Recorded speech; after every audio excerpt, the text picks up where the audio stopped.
আজকে আমি দেখাবো নষ্ট বাদ দিয়ে টেবিল ফ্যান কীভাবে সহজে রিপেয়ার করবেন। আপনারা ঘরে বসে 5 মিনিটের এই ভিডিওতে শিখতে পারবেন কীভাবে টেবিল ফ্যান রিপেয়ার করতে হয়। দেখেন আমার কাছে একটি ফ্যান আসছে রিপেয়ারের জন্য। এটি হচ্ছে জনি ফ্যানের হাই স্পিড ফ্যান। এই ফ্যানটার পাখা ভাঙা। এই ফ্যানটাকে গোডাউনে ফেলে রেখেছিল অনেক দিন। এই ফ্যানটা জাম হয়ে গেছে, এখন চলছে না। আমি আগে প্লাগটি লাগিয়ে অন করলাম, দেখেন এখানে কিন্তু ফ্যানটি চলতেছে না বা ঘুরতেছে না। এখন এই ধরনের বাদ দিয়ে ফ্যান কীভাবে ঘরে বসে সহজে আপনারা রিপেয়ার করবেন সেই প্রসেসটা দেখাবো আমি আজকের এই ভিডিওতে।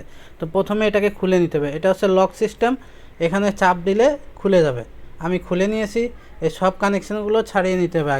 আগে ফ্যানটাকে ওয়াশ করতে হবে, পরিষ্কার করতে হবে। তো আমি রেগুলেটরের যে নাটটা আছে এই নাটটি খুলে নিচ্ছি। আপনারা এইভাবে কাজ করবেন।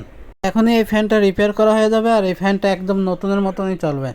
আমাদের চ্যানেলে সবসময় শিক্ষণীয় ভিডিও দেওয়া হয়, তাই চ্যানেলটাকে সাবস্ক্রাইব করে রাখুন, কাজে আসবে। আর যারা ফেসবুকে ভিডিওটা দেখতেছেন পেজটাকে ফলো করে রাখুন এরকম ইন্টারেস্টিং ভিডিও সবসময় পাওয়ার জন্য।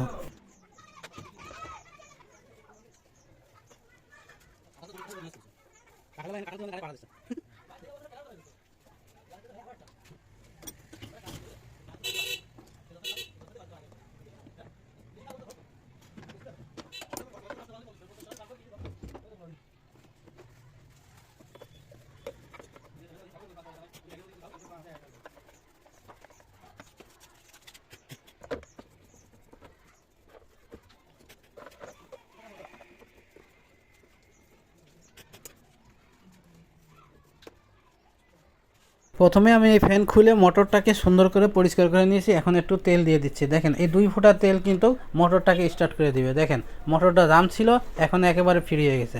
এই শ্যাপে যে জংটা আছে এই জংটা কিন্তু পরিষ্কার করতে হবে। এবং কীভাবে পরিষ্কার করবেন খুব সহজে আমি দেখিয়ে দিচ্ছি এই ভিডিওতে। এই রেগুলেটরের যে কানেকশানগুলো আছে এই কানেকশানগুলো আগে ছাড়িয়ে নিতে হবে। মোটরটা চলে কিনা আমি ডাইরেক্ট চালিয়ে দেখব। সিরিজ লাইনে মোটরটাকে চালাবো, তাই কর্ডটা সরাসরি এই ফ্যানের মোটরের যে তার আছে তারের সাথে কানেকশন করে দিয়েছি। দেখেন এখন এই ফ্ল্যাগটি লাগানোর সাথে দেখেন মোটরটি কিন্তু ঘুরতেছে, এই শ্যাপটি ঘুরতেছে। এখন এখানে সিরিজ কাগজ ধরবো, এই জংগুলো সব পরিষ্কার হয়ে যাবে। দেখেন একদম সহজ। এই শ্যাপটা একদম নতুনের মতো বানিয়ে দিব আমি। এবং এই ফ্যানটাকে পরিষ্কার করে সেট করার পরে দেখবেন একেবারে নতুন হয়ে গেছে ফ্যান। তো আপনারা এরকম ফেলে রাখা ফ্যানগুলো রিপেয়ার করে কাজে লাগাতে পারেন। কীভাবে কাজটা করবেন আমি সব কিছু দেখাচ্ছি এই মাত্র এই 5 মিনিটের এই ভিডিওতে।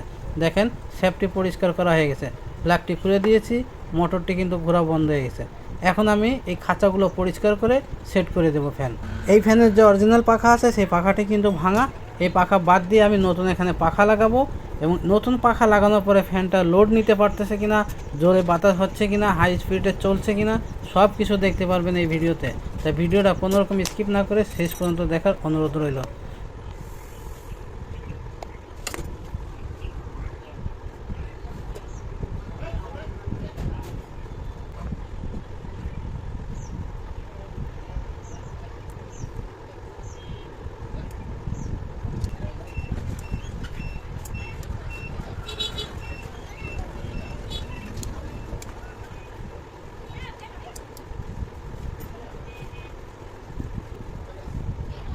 ফ্যানের একটি খাঁচা সেট হয়ে গেছে। এখন এখানে আমি নতুন পাখাটি লাগিয়ে দিচ্ছি। নতুন এই পাখাটা লাগানোর পরে দেখবেন ইনশাল্লাহ এই ফ্যানটা চলবে এবং হাই স্পিডেই চলবে, যেহেতু এটা হাই স্পিড ফ্যান।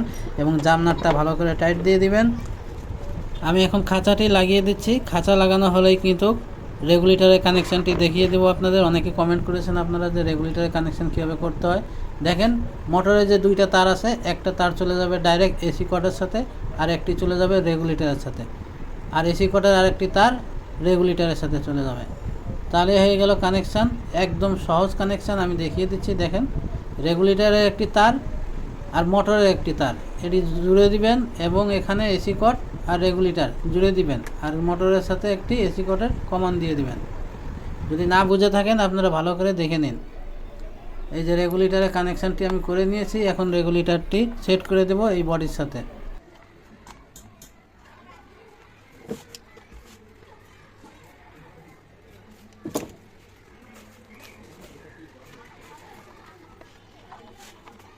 রেগুলেটর লাগানো হয়ে গেছে। এই কভারটাকে এভাবে চাপ দিবেন, চাপ দিলেই কিন্তু লেগে যাবে, কারণ এখানে লক সিস্টেম আছে, এর কোনো স্ক্রু হয় না। এখন আমি যদি রেগুলেটর দিয়ে অন করি ফ্যান দেখবেন সাথে সাথে অন হয়ে যাবে। আমি এখান থেকে আগে অন করে দিচ্ছি। ফ্ল্যাগটি লাগানোর সাথেই দেখবেন অন হয়ে গেছে ফ্যান।